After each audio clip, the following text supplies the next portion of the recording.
சுவாமி சரணம். சுவாமியே சரணம் ஐயப்பா. இந்த வீடியோ வந்து பார்த்திங்கன்னா 27/11/2025 காலை 11:45க்கு எடுக்கப்பட்ட வீடியோ. தற்போது சன்னிதானம் பம்பா கூட்டம் மிக குறைவாக இருக்கிறது.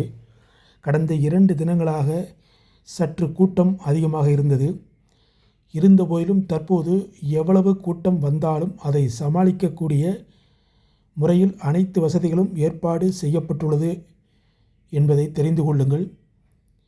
அதேபோல் ஒரு முக்கியமான செய்தியும் கூட,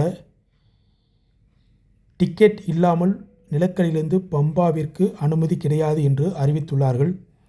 எனவே சபரிமலை செல்கின்ற பக்தர்கள் எதற்கும் தயாராக பொறுமை காத்து செல்லுமாறு உங்களை கேட்டுக்கொள்கிறோம். இன்றைய நிலவரப்படி சபரிமலை சன்னிதானத்தில் கூட்டம் மிக குறைவாக இருக்கிறது. இனி வரக்கூடிய காலங்களில் இது மாறுதலுக்கு உட்பட்டது. ஏனென்றால் ஒரு நாள் கூட்டம் அதிகமாக இருக்கிறது, ஒரு நாள் கூட்டம் குறைவாக இருக்கிறது. எந்த நிலையில் வந்தாலும் உங்களுக்கான திவ்ய தரிசனம் அனைவருக்கும் சிறப்பாக கிடைக்கும் என்பதை மனதில் வைத்துக் கொள்ளுங்கள். சபரிமலை சன்னிதான வருகையை எப்பொழுதுமே திட்டமிட்டு வராதீர்கள். பகவான் ஐயப்பன் உங்களுக்கான தரிசன நேரத்தை குறித்து வைத்திருப்பார். அந்த நேரத்தில் தான் நீங்கள் தரிசனம் செய்ய முடியும். உங்களுடைய திட்டத்தோடு அவரிடம் அணுகாதீர்கள், அது எப்பொழுதும் நடக்காது. சுவாமி சரணம். சுவாமியே சரணம் ஐயப்பா.